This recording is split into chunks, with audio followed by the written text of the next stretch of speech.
Howdy, folks. Happy Thursday. We're sort of doing this on the fly. Originally, we were supposed to start at 4 o'clock, but one of the members of the show had to drop out at the last minute. So we're going to go while we have as many available people as possible. We'll start with that Ringo, Mike? Did Ringo drop out? Huh? Did Ringo drop out? Was that who it was? No, he passed, I hear. Yeah, it was Steve Sutcliffe. He died. Okay. Go ahead. So I guess let's talk some baseball Hall of Fame ballots. There have been some ridiculous ones. I'll bring up the one that Jan brought to our attention for the guy, whoever it was. I didn't even look at his name. He just voted for Curt Schilling. The interesting thing is, years ago when there was a game called Front Page Baseball, Curt was pushing it, and we had a long interview with him. At that time, I didn't think there was anything wrong with Curt Schilling, but that was like 12, 13 years ago. And from that time to now, he's a different guy. Like, I don't even know who this Curt Schilling is. No. He's always been an asshole. No, not to this degree, Mike. I was able to stomach him in the interview. Trust me, I interviewed Ted Nugent once. It took everything I had to try and be civil just to see what made this guy tick. Anyway, if you're a Nugent fan, sorry, because I don't like him. At any rate, getting back to the Schilling thing, he did have some great accomplishments, but really most of them were in the postseason. His regular season numbers are good. He has some strikeouts. I still wouldn't put him in the Hall of Fame, but for some jerk to put him in as the only guy on the ballot and screwing other players as a result, I'll never understand that as a voter myself. Jan, I don't know. Was the guy a Choud? Was the guy from Boston? No. Okay. So I when we were started to talk about this, I sort of looked around just to see if there were any comments or messages on the Hall of Fame. And Buster Olney posted yesterday, and this is encouraging. 23% of the Hall of Fame ballots are accounted for, and if the current trajectory holds, Bonds, Clemens, and Schilling will not be elected this year, the 10th and final year of on their writers' ballot. So if you don't follow, @not Mr. Tibbs is the guy to follow on Twitter. He's the one who does the collation of the ballots every year. Oh, okay. Posted up on a OneDrive Excel spreadsheet that has the running list of who votes that's been made public and the percentages and everything else, and runs a lot of statistics in terms of where they're trailing from this year versus the past. I mean, look, there's a couple of arguments, and Russ, you and I have gone through this a couple of times. First of all, we all know that the limiting to 10 names came about because of the steroid era that they wanted to change in terms of the ballots from 15 to 10, in terms of the number of people and how long they can remain on the ballot. First, you used to be able to vote for 15 players, and you were also on the ballot for 15 years as well. I mean, that's part one. Those have changed. My view on this is, look, we all know the Mitchell report. We all know the rumors about Ortiz. We know about Bonds. We know about Clemens. We know about A-Rod. We know about Manny. We know about everybody named on the Mitchell report, supposedly, that's come out. Pudge Rodriguez. What we don't know is all the myriad of other players that never were disclosed that probably tested positive. And this whole era, the whole era has to be painted with the same brush, right? And based upon what we know. So to single out a couple, to me, is unfair. And they. Here's what I say, Jan. If somebody, and I'm using him as an example, I don't want to be sued for libel, but I'm saying if we found out, for example, Jeff Bagwell, 10 years from now, we found out that there was proof that he was a steroid guy, you take him out of the Hall of Fame. Oh, really? So basically, you're going to go with the morals clause, but all the other guys that are in there for all the myriad of things they do wrong in their life. Excuse me, were greenies used in the 50s and 60s? It doesn't matter. Greenies didn't have the same effect as steroids. Wait. Talk to anybody who played a doubleheader on back-to-back days and let them tell you what the effect of a greenie was. You could also mimic greenies by having like 12 cups of coffee too. Not the same. Guys used to guys did the greenies with the coffee. Yes, yeah. High test and low test. My view is I paste the whole era with the same brush. But even if not, look, Schilling as a human being is clearly not optimal these days from what he used to be. I will not use Michael's term, but I can agree with the term that he used in terms of what he called him. He also didn't play on a ton of great teams, but he put up relatively good enough numbers where when you add in his postseason numbers, to me, that sways whether or not he should get in. They're good enough. But I'm a believer that I think Jeff Kent maybe should be in, also based upon what he posted. So Jeff I'm a Kent, believer that Billy Wagner should be in the Hall of Fame I'm also. going to tell you why Jeff Kent's not getting in. Because he wasn't a nice guy either. No, because he was a horrible second baseman. And so it's hard to put him in just because he was the best hitting second baseman. Well, then, I mean, Bill Mazeroski getting in for being a good defensive Okay, but there's a difference. I'm going to tell you the difference. The difference is if you're so good at your position that you save runs for your team and you can win games for your team with your fielding, that's something. All they did for Jeff Kent was find a position in the field he wasn't going to kill them because he could hit. Right. And this still got a lot of votes, but some of the off-field stuff have now come back, and which is why he's like Lockley to get in. But even with his fielding, I still didn't think he was a Hall of Famer either. But the Ortiz one is the one that is going against all of it because then this is the one that sort of breaks the bank for me because it's like okay, Schilling, Bonds and Clemens will not get in. We knock on wood. Because the percentages, the arc of the percentages are not going to get to 75%. One second. But the problem is that this aura of Big Papi, the friendly Big Papi, he's a steroid cheat. I don't care if he's the nicest guy in the friggin' world. He was on the report. And if you look at his numbers, they're insane. The way the difference, and also late in his career, last year was his best year statistically. So, which is let me question. Obviously, whether you believe him or not, what's your view on Sheffield? Oh, he said he used the clear. So I don't. What he's claimed unknowingly he used the clear. Okay. I'm saying believe him or don't believe him, right? Okay, I want to tell you this. Because I had a long interview with David Segui, and the one thing I took out of it, because he was a steroid guy, he was very honest about it and wanted to ask me why I was so against it. Players know exactly what they're doing with their bodies. Right. Trust me, unknowingly. Which is why I paint the whole era with the same brush. But this has not, and you can believe me or not believe me, this has nothing to do with what team this guy played for. The only one of the guys who is a steroid guy who I would vote for the Baseball Hall of Fame is Andy Pettitte because at least he admitted it. Yeah, there's something to that. I still wouldn't put him in. He admitted it once. The other thing, Jan, the second time he did it. The other ones had a chance to either come clean or not. Rafael Palmeiro being the best example. No Palmeiro, no McGuire. And that's another reason they shouldn't be in. Well, McGuire did admit later, though, that he did it. McGuire he doesn't have good enough numbers anyhow. Well, that's a different story. But he's not a good enough run producer. So it doesn't even matter with McGuire. And I assume so basically, Michael, you're paint unless you've admitted to doing it, you're saying that anybody in that era doesn't necessarily belong in the Hall. So that's Bonds, Clemens, Manny, A-Rod, Ortiz. Exactly. Every single one of them. No, see, I have a different view. My view is I think the entire era. I'm not telling you you're wrong. I'm just telling you era. But again, I think the interesting battle is going to come down as to whether or not Helton gets in.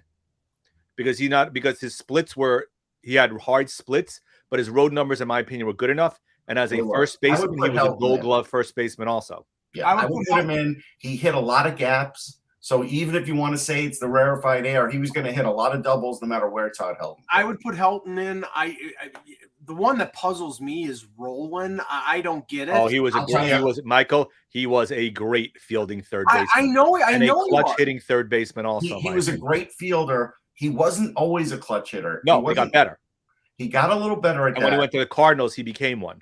But the interesting thing was maybe once in his career you said he was the best third baseman in baseball. Most of the time you wouldn't have said it. You can argue he was a compiler, right? You can say he was Don Sutton and compiled numbers. I can't see Ryan Howard. I can't see Russ's best buddy Mark Burley. Listen, I'm going to tell you why again for Burley. It's simply because he's a guy who's not a steroid guy who won double digits every year of his career in a steroid era where pitchers got killed. Yeah, he didn't get killed. The one I think is going to be interesting because I think his career didn't last long enough in his arc. And again, he's a piece of crap for what he did to Ruben Tejada, but Chase Utley is going to be the really interesting. I wouldn't put him in. But look at his numbers. In his prime, he was the best second baseman in baseball. It doesn't matter. He didn't play long enough. But the question, Michael and I agree because I'm agree with. Look, Michael's. I know Michael's a big Manley fan, right? The question is were the 5 or 6 years there good enough, like they were for Koufax, to put him? Granted, not at the same level. Right. When you look at him in his prime, Koufax level. I think not at that level is what I said. No, you're right. I'm saying that's my opinion. They're not. There are 3 New York-based guys well, but keep Pettit out of it. There are 3 New York-based guys that I would say definitely have to be in the Hall of Fame based on Harold Baines getting in and a couple Well, other guys Baines getting in is ridiculous. Right. But the three are Mattingly, Munson, and Keith Hernandez. Munson, I have a problem with only because look at Munson when unfortunately he was killed. His numbers had declined rapidly. Yes, His he game was throwing the ball had in the fallen off a outfield cliff and- at that point in time. Yeah. He was, his power numbers declined. The thing about this is, it's always a good debate. The fact is, people say they don't care about baseball, but then when you talk about the Hall of Fame, all of a sudden a lot of people chime in. Well, because the question is what is the Hall of Fame, right? I know a lot of people say it's not the Hall of Very Good, which is why they have a very high standard to get in, right? Well, and if the guy who voted for Schilling, to my opinion, he's not using that standard there. You should have his guy in. He should have his vote taken away based on agree that. with you. But last thing here, what I'll be curious, because I don't think A-Rod or Ortiz are getting 75%. But if they get 40 to 50, then eventually they're getting in. And that's Ortiz is at 81% right now. He's at 81. He's at 81% Ortiz now. Friggin' joke. Oh, yeah, I'll give you the numbers. But if you want to read a really good book, if you read Jay Jaffe's book, who writes for SI, I think it's called the Cooperstown Confidential. It's a really good look in terms of what goes in terms of determining who should and should not get in. I'll use the same standard that I use for the Rock and Roll Hall of Fame. You let that guy in there, I'm never friggin' going again. Never. All right, so I'm like 90% of the ballots are in, 24.5%. I'll give you the big boys in terms of numbers. Bonds right now is at 80.2.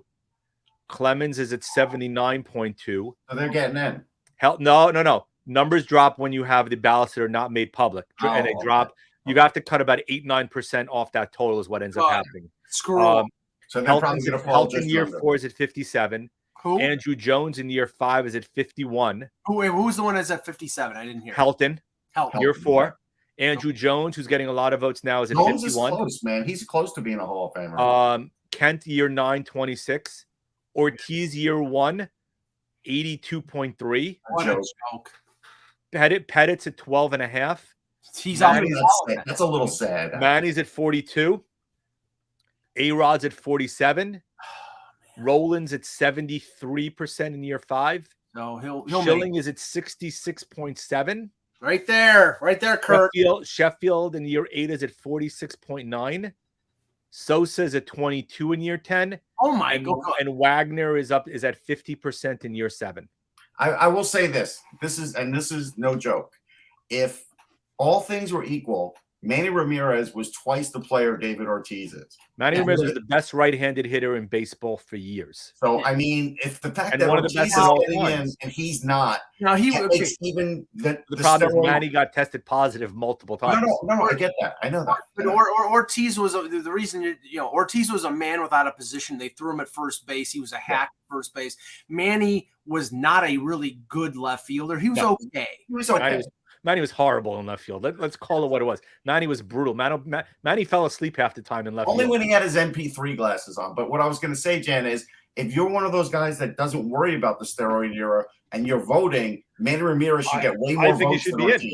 Look, and I'll wholeheartedly admit, I view the whole era as the same way. I don't know what middle relievers were juicing. I don't know what starters were juicing. I don't know what closers were juicing. That's fair. You know some of the population, not all the population. I literally, and again, paint the same era with the whole brush. And honestly, put on the plaque, played during the steroid era. I don't know. End of story. I don't know if I would, I don't know if I would. Can I put that in red light? I don't know if I would risk the possibility of them getting in. But the thing that would bring me the most joy would be for Bonds and Clemens to get like 74.8.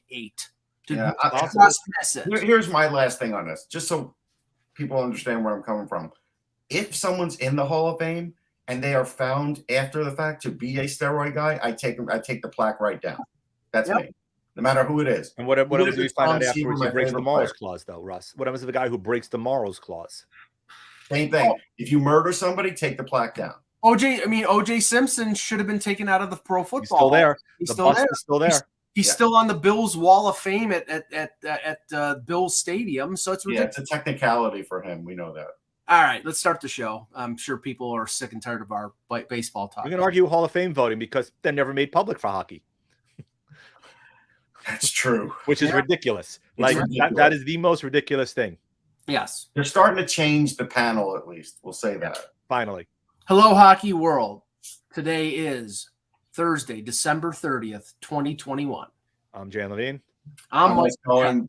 Mike almost screwed it up. And then he talked over me. So whatever. Sorry. I'm used to that, Russ. And I'm Michael Cello. This is the HockeyBuzzcast here on HockeyBuzz.com. All right, we'll start with this. And we have to, I think, have a lengthy discussion on this one.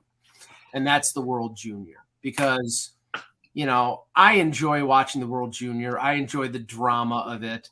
But unfortunately it's in the hands of an incompetent organization known as the IIHF.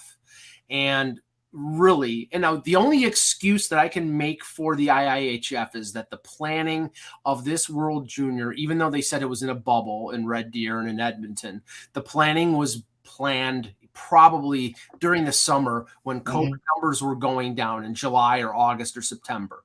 But Omicron has been around for most of this month. They didn't change what was going on in midstream.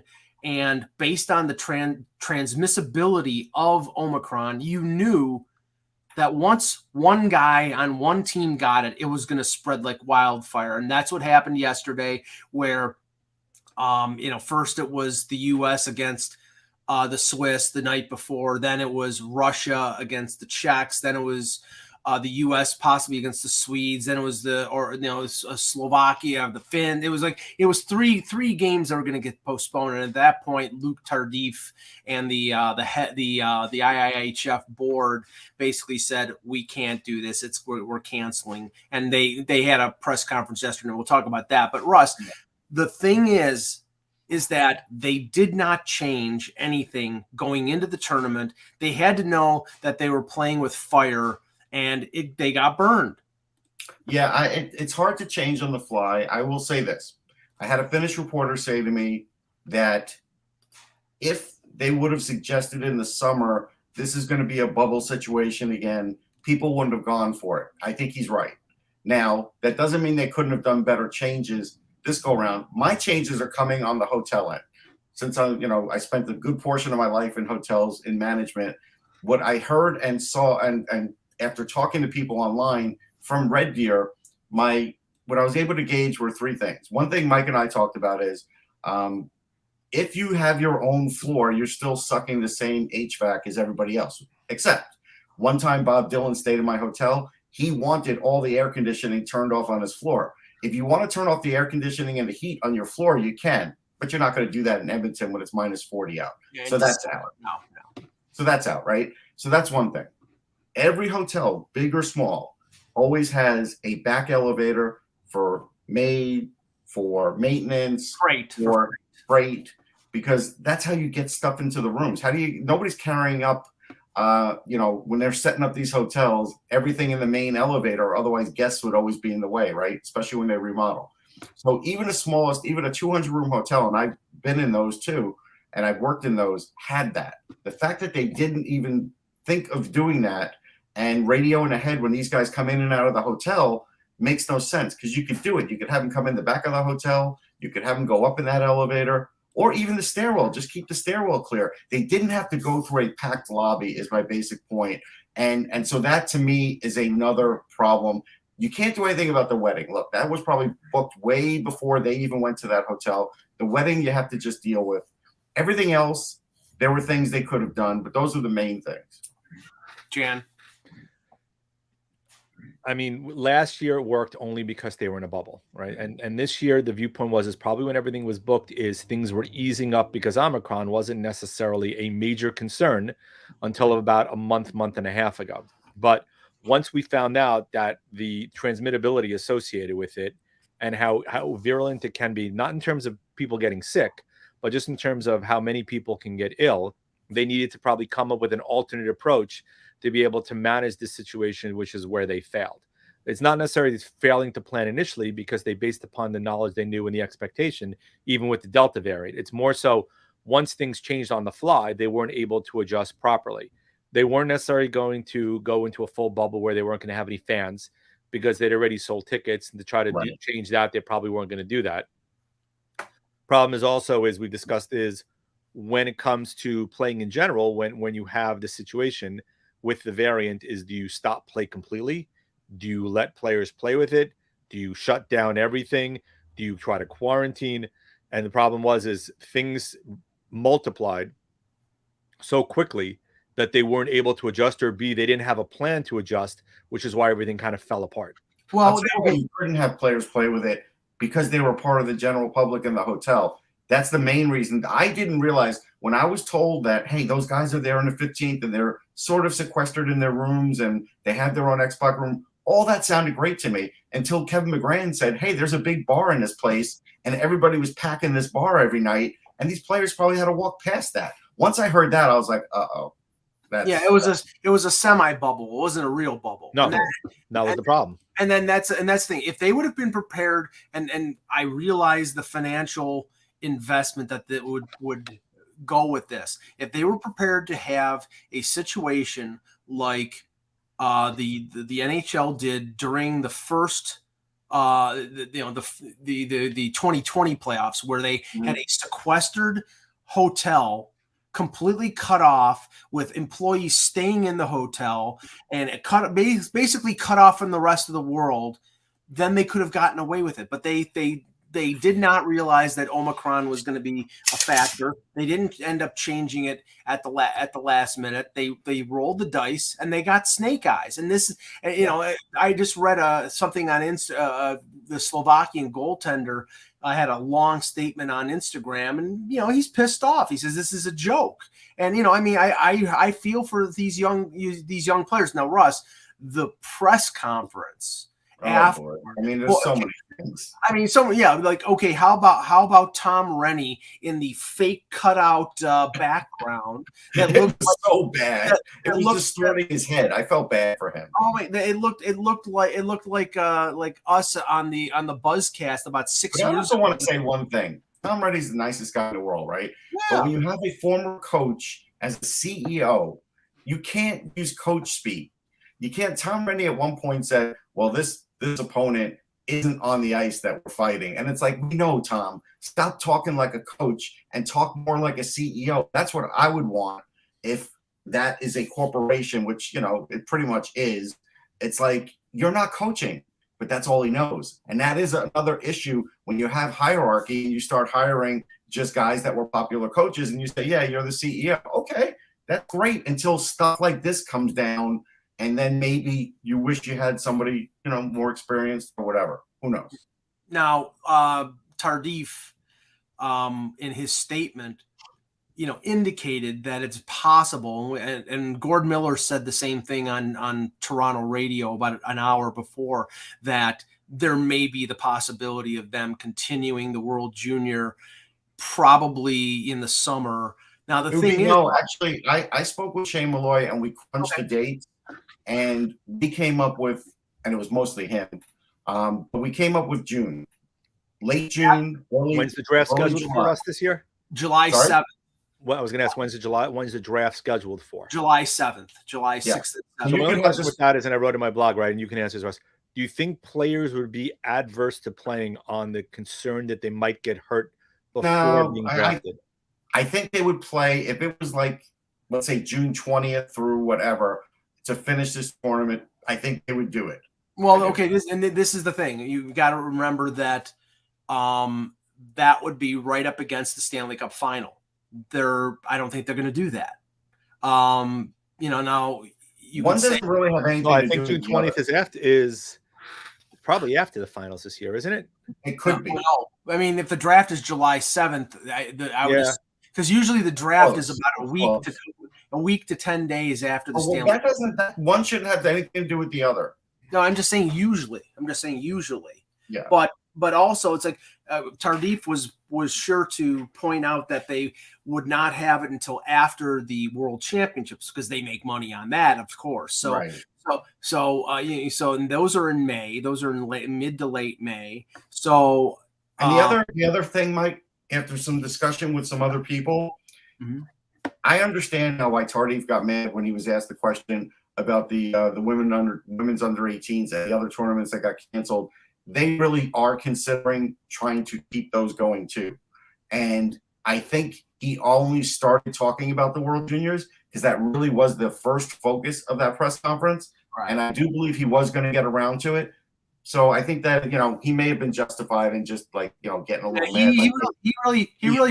He really pushed back on that. He was almost pissed off that it was brought up in the same sort of system. So Jan, you could just say it. What's that again? You could just say what the last day of the Stanley June Cup. 30th.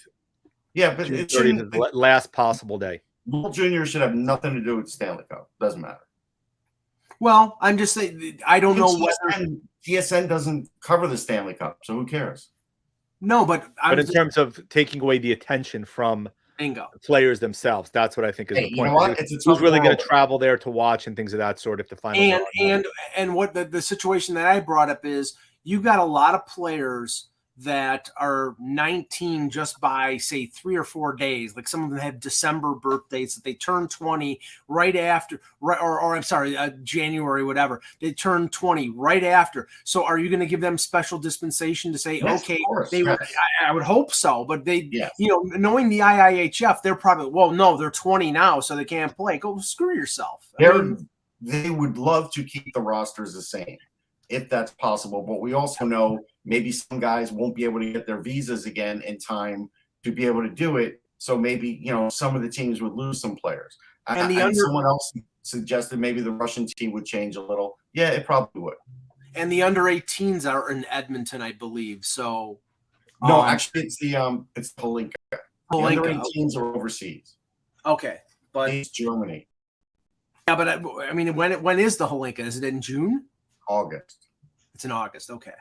So I don't think they'll wait that late. I don't think they'll wait until honestly, no offense to Oilers fans, but if the Oilers are out of the playoffs, fans there would go see these games. Right? They might not make the playoffs. Right. So then it wouldn't be a conflict at all.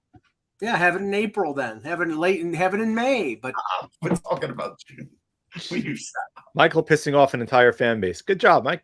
Darn. Let's talk about some games. Well, no. Let's talk about one other thing. We have one more subject. That's true. Oh, yeah. Then we'll talk about games. It came out yesterday, almost like, okay, well, here's the big news. So let's try to sneak this past everybody. The Ontario Hockey League will reinstate Logan Mailloux, whose rights were with the London Knights, the OHL's London Knights. So Logan Mailloux will be eligible to play after unless there's some sort of suspension. And somebody brought that up that he reinstated but suspended. I mean, he basically was not available based on what was on an indefinite suspension. So I don't think he's going to spend any more time. It's 26 games. They're not going to make him do any more time. Right. So, but Russ, this is a friggin' joke. Of course it is. I mean, this is. If nothing else, he should have been held out for the entire season. And then next season, you talk to him and say, what have you done to make yourself a better person? What have you done to make sure this never happens again? And you advocate it. What have you done about anything? Have you apologized to the victim? Because again, I'm not sure he has. So this whole thing stinks. It's awful. It's a bad look for the Canadians and the OHL. And Jan, I would be shocked if London makes him available to any reporters, because the first question that is going to be asked is what Russ just talked about. Do you regret what happened, and would you apologize to? He probably doesn't want to go down that road. By not making him available, you make the situation worse. Absolutely. Rule 101 is you get ahead of it as early as possible. You deal with it. Look, it's going to come up irrespective of if they make him available, and it's going to be repeatedly. But if you deal with it on day one, and if it's handled appropriately, while it may come up and should come up, and we can both argue that we don't think he necessarily should be reinstated based upon what he's done. But if the press conference is handled correctly, if he expresses regret, and if he says he's apologized, then it wouldn't be. I wouldn't say it's swept under the rug, but it doesn't become the number one story repeatedly every single game. And consider his teammates also. He's got to get ahead of this, and they have to make him get ahead of this before anything else starts. And yes, they were trying to take advantage of. It's like breaking news on a Friday night. No right? question. Try You and tried take to go advantage for of the less downside. eyes on it, given everything else that's going on. Take out the trash. Yep. Friday at 5 p.m. Now the It's question is, unfortunate, but they don't realize again, and it shows that they don't realize that this is a bigger subject than what they give it credit for, and so that's why they tried to sneak it through. yeah, Yep. I mean, we welcome Pete Tessier to the show. Okay. We know that Hey, guys. London has always had a questionable history when it comes to, like, their players that they end up drafting like in the 7th round, who everybody thinks is going to the NCAA, and then all of a sudden it turns out that they're not going to the NCAA, so they get Patrick Kane or somebody else like that. That is what they've done consistently, but this is a different situation. The funny thing was, we heard about a month ago when Jeff Gordon got hired as the president of the Habs that one of the first moves that he might make would be to rescind their rights on Logan Mailloux. Do you think they're going to do that now that he's going to play in the OHL? Not a chance at all. They just rewarded him. Yeah. So I don't get it. But Peter, we talked about the World Junior. I just want to get from the Canadian perspective because, we're 3 Americans here. The disappointment of it being canceled, and who knows whether it'll be played in the summer. But what are your thoughts on that? Where do you begin?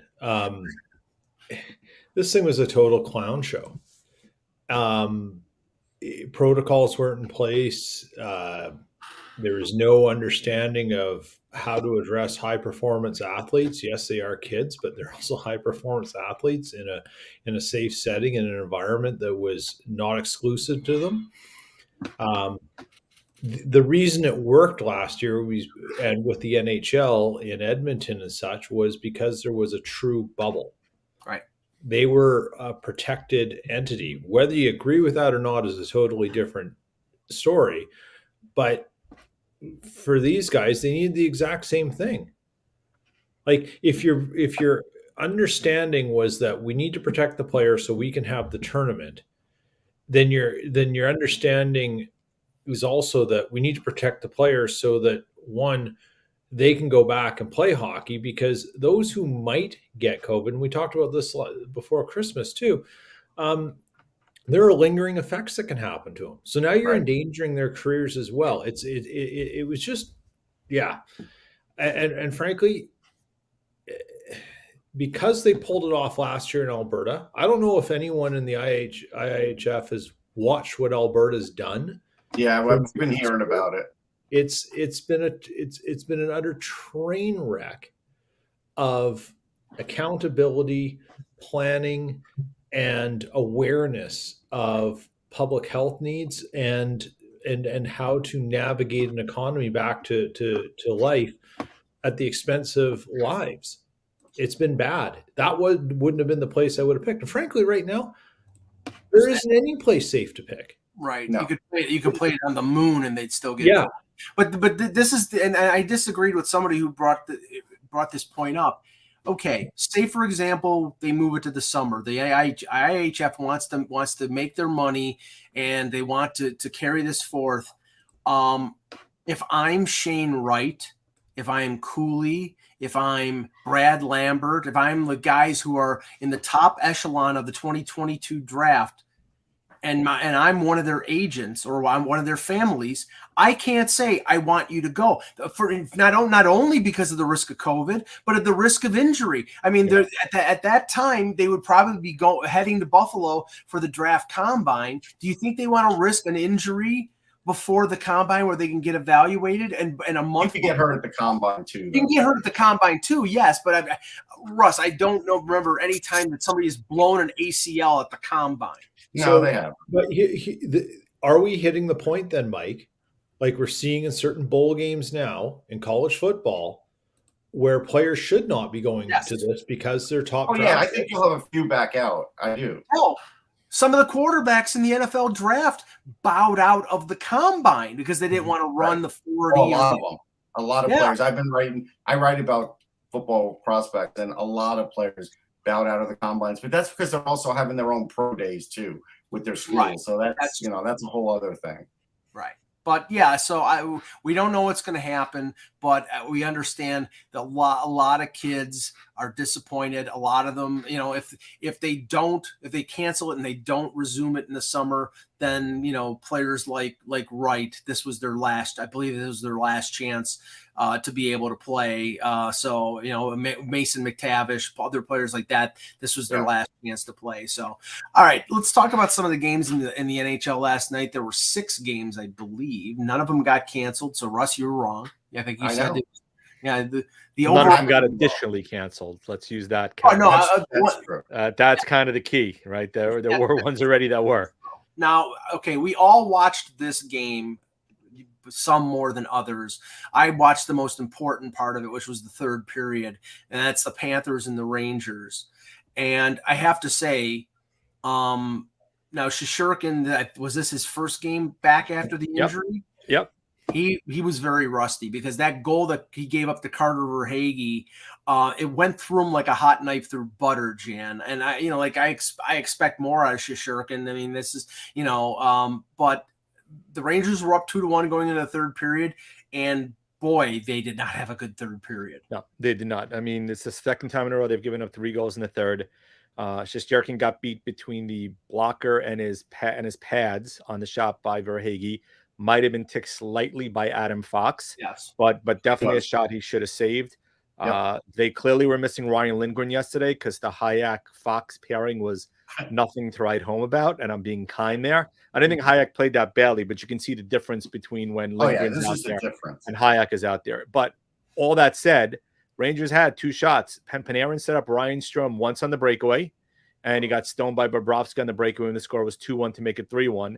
And then when the score was 2-2, Strome got set up again by Panarin. He ended up hitting the post, which would have made it 3-2, which might have been a difference maker. But Florida's a good team. Bobrovsky played his head off last night. He was phenomenal between the pipes yesterday. It was great. Actually, probably stole them that win.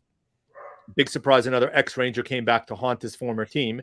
Anthony Duclair scored, which is why the only advantage is that, it wasn't a rookie playing his first game of the season, which, hey, look, Sean Day's doing that on Friday. So I think there's even money at worst that Sean Day's scoring against the Rangers on Friday. Look, if not, he'll freight train Panarin just to make his presence known. On the positive, Panarin was an absolute monster last night in that game. He was just the inside out on Ekblad, the setups to Strome. Zibanejad is starting to find his game, but as we've talked about yesterday when we did a little bit, there's a crying need for a first or second line right winger. Waving to you, Pavel Buchnevich, who's now in St. Louis, who I never wanted moved. There's also a crying need for a third line center. Arthur Staple wrote it yesterday, but listen to these numbers. Alexis Lafreniere, 2 goals, 1 assist his last 16 games. Filipino, 1 goal, 2 assists his last 12 games, which includes a healthy scratch in Arizona 2 weeks ago. And Julien Gauthier has 1 goal in his past 11 games. All right, so I have 3 points. Well, let me just, and then this will feed. That's suboptimal for a third line or any line. This will feed into your points, Russ, because when I'm watching this game, Strome has a breakaway, has an unbelievable chance a few minutes later, misses on both. Julien Gauthier has a 10-bell opportunity and misses. No, he didn't miss. Sam Bennett got back and touched the puck before Gauthier even got a shot. They showed it 3 times because everybody was going, I can't believe Gauthier missed. Bennett made a great play getting back, putting his stick in front of Gautier's stick to tip the puck away. He never touched the puck. But my point is here, Russ, is that if the Rangers need anything before the deadline, I think they need secondary scoring because you can't depend on just Zibanejad and Panarin and Kreider to carry your offense. Well, and that is what's doing it. So my 3 points. My first point is just give up on Julien Gauthier. Point. He can't score. He's never going to bury it. It doesn't matter even about last night. Gallant needs to divest. Hold on, I'll change the channel here. Yeah, right. I'll just cover here. But yeah, no, I mean, I think, Peter, because Russ and Russ mentioned and I don't know if it's reality, but right now in the American Hockey League, there have been, I think, 6 or 7 teams that have visited Northern California to check out the San Jose Barracudas, who just happens to be the current home of Evander Kane. And I don't know whether Evander Kane is an answer for anybody. I mean, look, Evander, if your question is we need to add depth, scoring, and skill, you should have a few answers before you have Evander Kane, because the one thing we know about Evander Kane is you cannot separate Evander Kane, the person, yes, from Evander Kane, the guy who is a God-gifted athlete in incredible physical shape, who consistently puts the puck in the net despite all the dumb things he does. Right. You get all of it. Yeah. You don't get one or the other. You get the complete package. I think the answer, one of the answers, if that is the question for the New York Rangers, is to bring in former friend of Jacob Trouba, Andrew Kopp. Talked about him in my column. There's a lot of guys who he's an unrestricted free agent after the year. Yeah. I mean, the other guy that's been talked about a lot is because that Vegas is going to be in a cap crunch relatively soon. The big name that a lot of people have talked about is Riley Smith, also as being a guy that could go after. I don't think he's going to go. I honestly don't think so. They have to get rid of somebody unless there's another injury, because they're going to get massive cap crunch. But Evander Kane, could the Rangers bring, like, if let's just talk Kopp because I know him. Wait on Kopp for 1 second. Let me give the other 2 points, and then you can do it. But the point is, they need to cut bait with Gauthier. Enough is already. And you can't have a lineup full of Gauthier, Hedel, Dryden Hunt, Greg McKegg, and expect to come back in games. It's not going to happen. And if you want to quote me Lafreniere numbers, I'm going to ask you when's the last time he played with top 6 talent, because that's what he needs to play with. Beginning of the season, and he wasn't producing either. But it doesn't matter. You leave him there. But Gerard Gallant, I've been saying for weeks, put him back on the top 6. The problem he's gonna have to shift to his offside. Well, whatever. But the point is, Gallant doesn't have any time for these young players. Morgan Barron is better than Greg McKegg now. He will never get a chance because McKegg just does a few things and only plays for 10 minutes anyhow. And this is the failing of Gallant. And this is why the Rangers will be big players at the deadline, because they're going to double down on everything Gallant does. Now you can talk Andrew Kopp. Thank you. No, okay, but no, wait. Go ahead, Peter. You were talking Kopp. So go ahead. What you can ask me a question. What was the question? My question is, the Rangers next year, I'm just pulling this up. They have a projected cap hit of what? They're a lot. Very high. Very high because the contract extensions for both Fox and Zibanejad kick in next year. Right. Yeah. So do they want to rent a player like Andrew Kopp? And even at half of Kane's salary, at $3.5 million, do they want to? I think they would entertain Kane. I've said it all along. I don't think it's a smart move, but I think they would do it.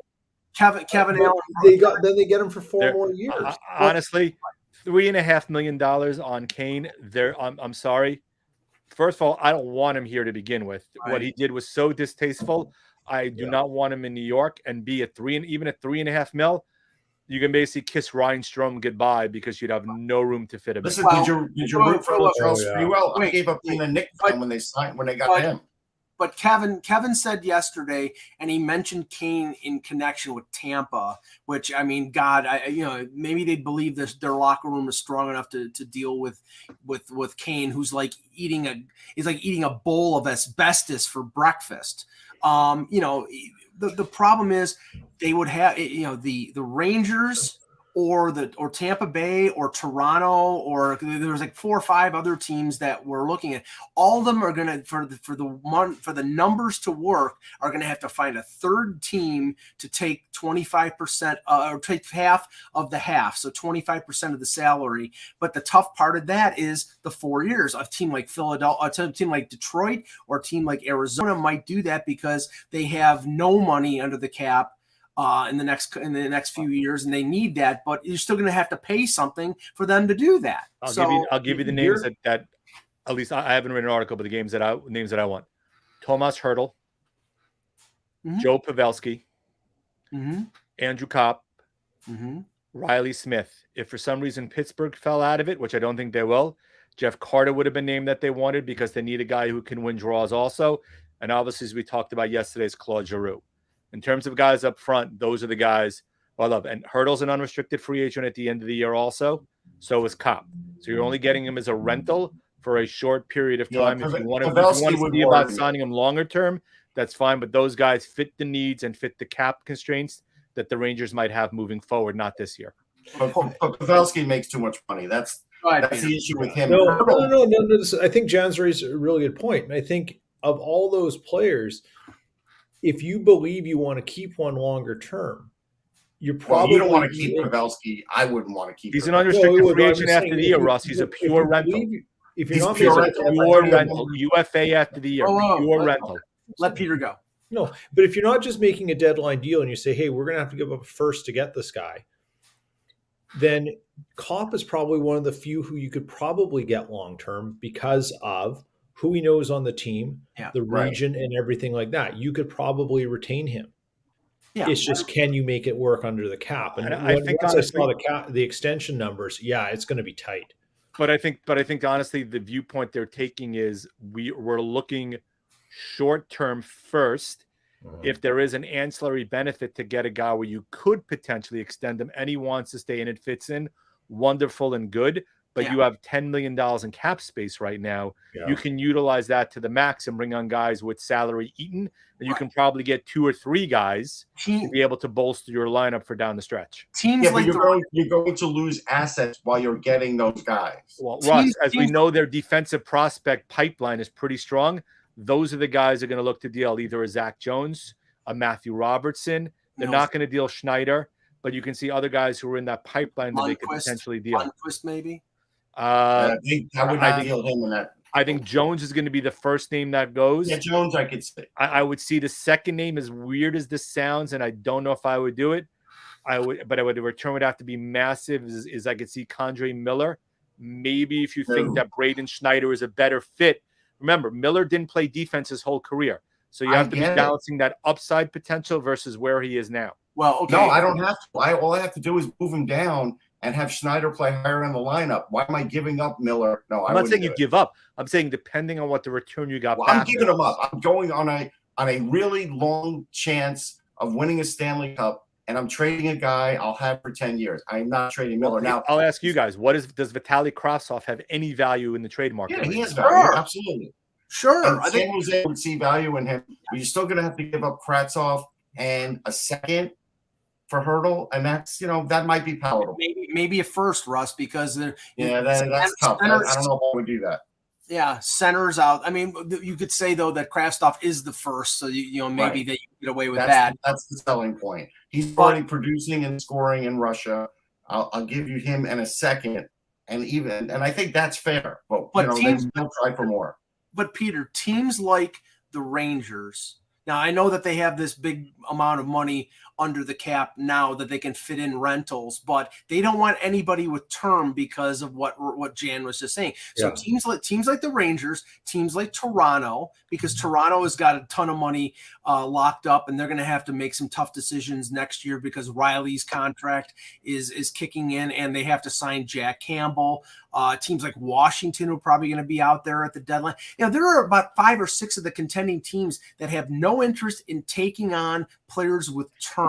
So that's why the Jets might be able to get a good return for a Kopp or a Paul Stastny if he decides he want to go someplace. So Randy wrote about Backlund and Gaudreau, and I would basically have put both of them in. I don't see necessarily Calgary being a seller. Yeah. That's the only reason why. I'm talking about teams that we are expecting to not be in playoff contention that are willing to move. Teams like Calgary that are probably going to be buyers. I don't see them moving either one of them. By the way, it's just the Rangers have a first. They have 2 2s this year. Yeah. They don't have the 30 more because they dealt it for Ryan Reeves. Okay. But they do have 2 second-rounders this year. You're not going to hear me mention Josh Manson's name in terms of trades because Anaheim's tied for first place in the Pacific. They're not trading. They're not going to trade him. They're not going to trade Lindholm. The guy I want, give me Tomas Hertl every which way but Tuesday, I will be ecstatic because I think he's phenomenal. I think he would fit on that team absolutely perfectly. But Peter, I mean, what kind of? I mean, I understand a contending team who wants to win it this year, simply thinking, okay, we can roll the dice on some of these rental players, but rolling the dice on somebody who has been a cancer in the locker room in Atlanta, in Winnipeg, in Buffalo, and now San Jose. How many times do you have to have? Don't tell me. There's so many players that have been passed around the league. Like, come on. But you know what? Like, never underestimate the pressure to win, and the pressure to win, what comes with it, and the ability to look over obvious moral hazard. Yeah. Well, all I can say is we see it in all pro sports. That's not just a hockey. Yeah, right. Antonio Brown keeps getting jobs. I get that. If you have talent, you will continually get chances. That's been proven time and time again. In New York, though, given the market that exists here, I think it's a tougher sell. Look, and Sprewell did it, Toronto's right? Toronto's the same thing. And Sprewell was. I think, Russ, though, the market now is harder than it was then when they brought Sprewell in from a media perspective. You didn't have Twitter. You didn't have everything with social media. It's a much harder market now to be able to survive than if you had issues like they existed years ago. Now, can you forget, Glenn Sater has always wanted Evander Kane, and he will. If they look, would it shock me if they did it? No. Would it piss me off royally if they did it? Yeah. Hell yeah, because I think can you say report he's despicable human being? Can you say that he was that he was cleared of all this because all of a sudden it's all disappeared? No, he was not cleared. He got suspended for 21 games for playing. That's all they care about. Yeah, he got suspended. Playing. He got suspended for 21 games for the least offensive of his offenses, which was faking a COVID card. Like they could, if they you know what I'm saying? It's like O.J. Simpson going to jail for armed robbery when he should have been convicted for murder. Listen, he can walk in a Grave Papaya and steal a hot dog, and the Rangers would still want him. So whatever. Okay. The other game I wanted to talk about, Peter, was the Blues in Edmonton. The Blues win 4-2. This was, I believe, their last game before the Winter Classic. The Oilers, it was their first game with Mike Smith back in goal for the first time since October. I knew that would draw a laugh from Russ as soon as you said the name. As soon as you said Mike Smith, it's like a Pavlovian response for us. And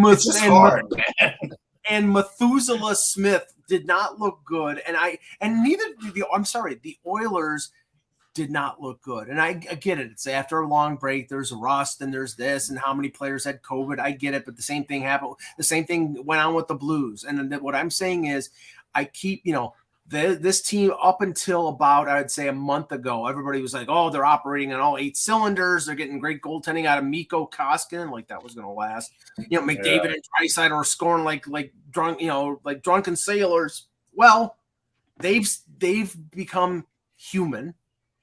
And they can't carry that team on their back all year, and they're getting subpar goaltending. And I'm sorry, they're an imperfect team, and I don't know if Ken Holland can make all the changes that need to be made for that team to make they may make the playoffs, but to be a contender. And I don't think they're going to be a contender. I don't underestimate the reign of terror the previous Oilers administration have done on that franchise that takes longer than what it is to undo. Like Ken Holland did some things of his own volition, but to make things happen, you need prospects, you need draft picks. And the problem with the Oilers is that you've got to be gun shy because you don't want to repeat the same mistakes that the previous administrations did each time, right? So I know there's a large segment of Oilers fans out there who want Holland to go all in because now is the time.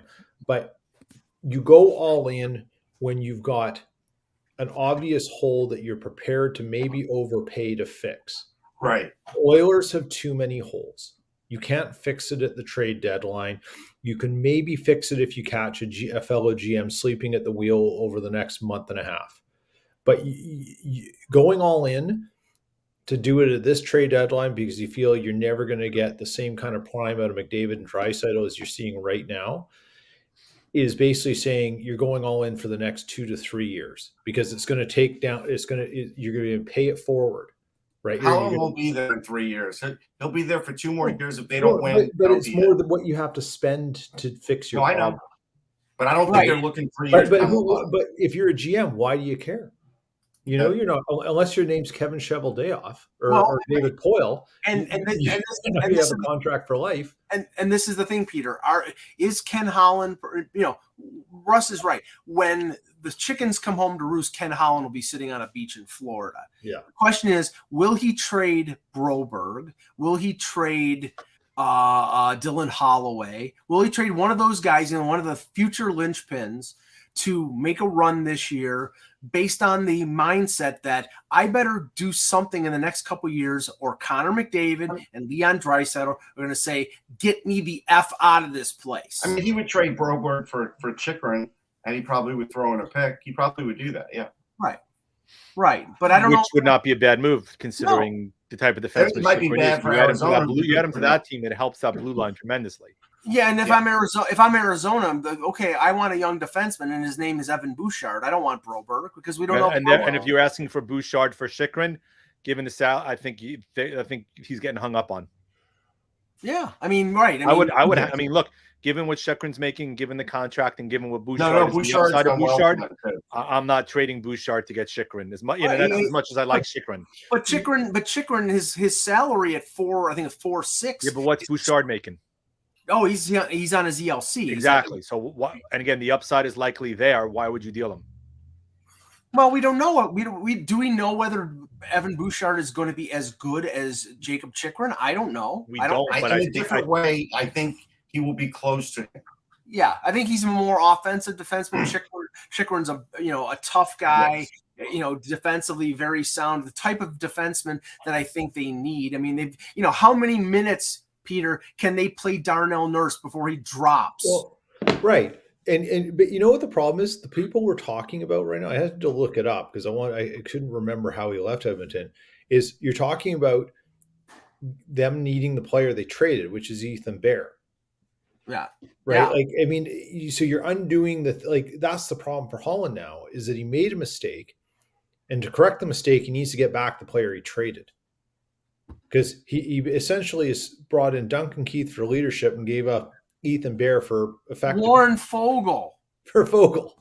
Exactly. Oops. I mean, okay. We know that one of their needs was depth up front, but one of their bigger needs was depth and quality on the blue line. So you don't borrow from Peter to pay Paul. I mean, yeah. I didn't get that trade when it happened. It made absolutely no sense. But Jan, I just keep going back to it. Edmonton is being held. Oh my God, McDavid, the sainted McDavid, and Draisaitl's. McDavid's a phenomenal player. He's one of the best 2 or 3 players in the league. Maybe the best player for sure.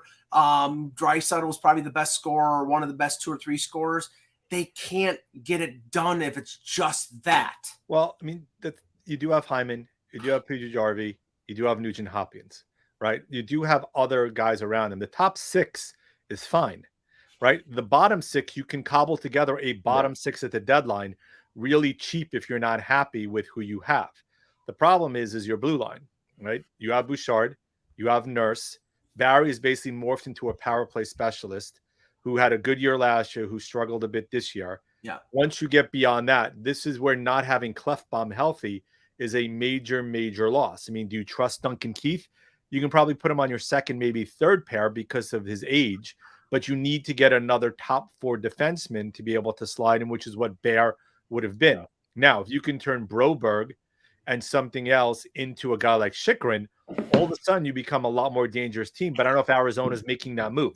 And Arizona is basically controls the first and second round the next 2 years, given the number of picks they've acquired. And that's why you don't need a draft pick if you're Arizona. You need a tangible body, and that's why Broberg is not.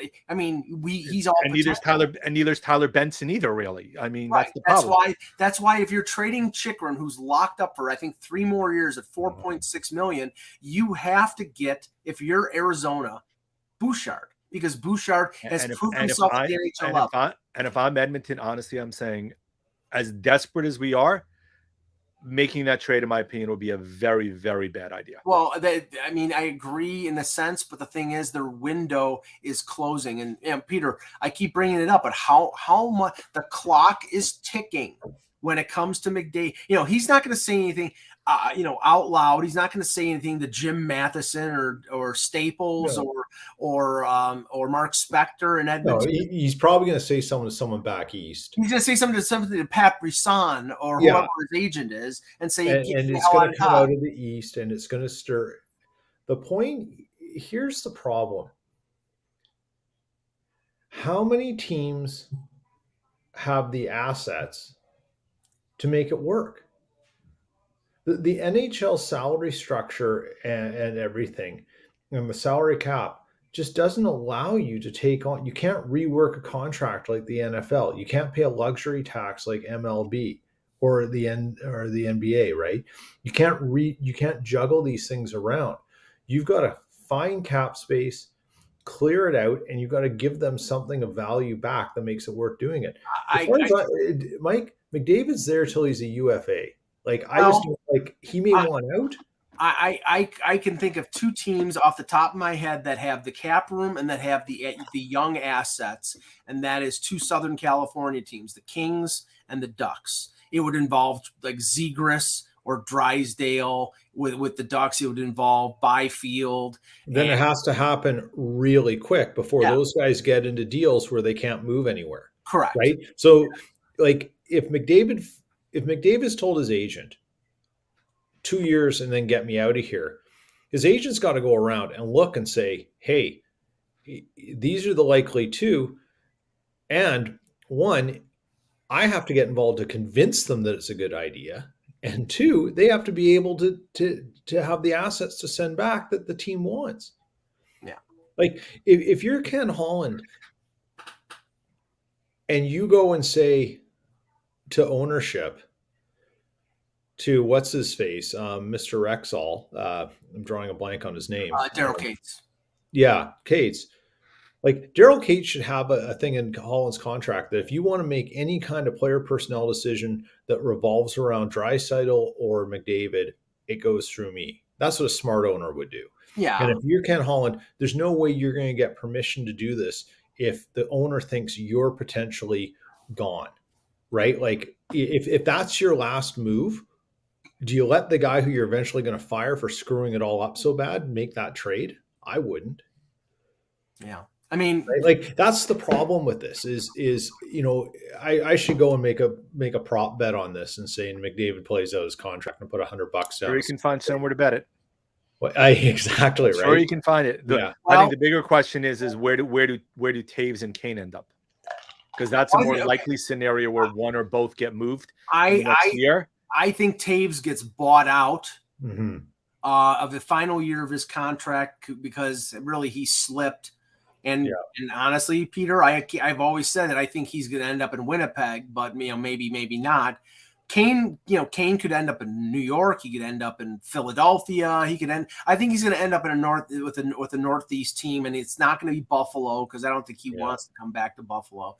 But the McDavid thing, I'm just checking. McDavid's got 4 years left on his contract at $12.5 million.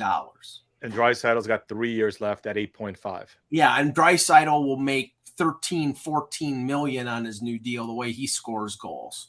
So the thing is, I mean, hey, whose contract runs out in 3 years? John Tavares. Yep. And there's $11 million there, and Austin Matthews and Connor McDavid are best buddies. They practice in the offseason together. Yeah, but he's gonna have to re-sign Matthews. You're gonna have to re-sign Marner also. Then, right? They have the same agent, and McDavid is from Toronto, and he's a lifelong Leaf fan. Just stick that in your pipe and smoke it, Oilers fans. All right. Michael gets a little testy when it comes to discussing the Maple Leafs. You ever notice that, Pete? Yeah. Yeah. No. That's complete. That's a complete misrepresentation there. Thanks to the good folks at Cap Friendly, if you look at a Taves buyout. Mm-hmm. It's going to cost them. His salary in the next 2 years is $21 million combined. It'll save them $9.5 million. Well, he's got one more. He's got one more year. If they buy him out, If they buy him out, oh yeah, I've got to set the date right here. if they buy him out, it's 2/3 of 10.5 million. So that's about 7 million divided over 2 years. So that's roughly three. Now I'm not looking at bonuses, but that's roughly 3.5 a year for 2 years. That's not for a team like Chicago. Now, could you say maybe they retain 50%? But I don't know if he's worth $5 million anymore. Yeah. I don't think the way he's played this year, I don't think he's worth $5 million. But he might go to Winnipeg, which is his hometown, and play for a couple $1 million to finish off his career, or maybe he retires. But I don't think he gives up $10.5 million willingly. Yeah. So we'll see. All right. Great, guys. Thanks for doing the show on short notice here. We moved up the time. So I know we'll be doing a show tomorrow. I'll let everybody know what time. We're hopeful it's 1 o'clock, but stay tuned. For the departed Russ Cohen, for Jan Levine, for Pete Tessier, I'm Michael Agello. Thanks for watching. And remember, without the buzz,